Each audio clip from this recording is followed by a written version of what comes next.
West Indies নিশ্চয়ই ভাবছে এই ম্যাচটা কিভাবে হারল। শুরুটা দারুণ হয়েছিল অ্যালিক অ্যাথানেজের ব্যাটে। পাওয়ার প্লেতে বোলারদের ওপর চড়াও হয়ে খেলেছিলেন, দুই ব্যাটার 50-র ওপরে রান করেছিলেন, তাও ভালো স্ট্রাইক রেটেই। কিন্তু শেষ পর্যন্ত 13 রানে হেরে বসল তারা। বাংলাদেশ সফরের দুঃস্বপ্ন কাটিয়ে সিরিজ জিতল পাকিস্তান।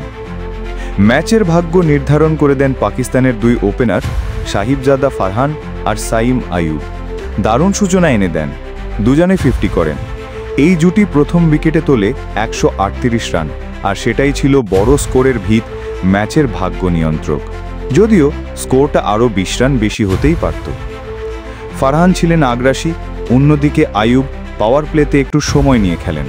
তবে মাঝের ওভারগুলোতে দুজনেই গতি বাড়ান এবং রান রেট 8-এর নিচে নামতে দেননি একবারও।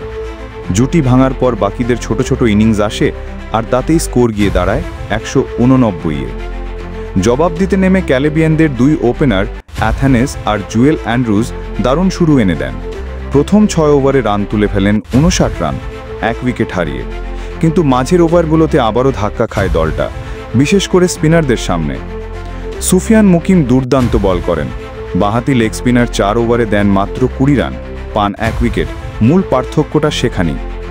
শেরফান রাদারফোর্ড শেষ পর্যন্ত লড়াই করেন, তবে 32 বলে 50 করেও দলকে জেতাতে পারেননি। পাকিস্তানের বিপক্ষে টি-20 সিরিজ জয়ের চমৎকার সুযোগ ছিল, যেটা ওয়েস্ট ইন্ডিজ জিততে পারেনি।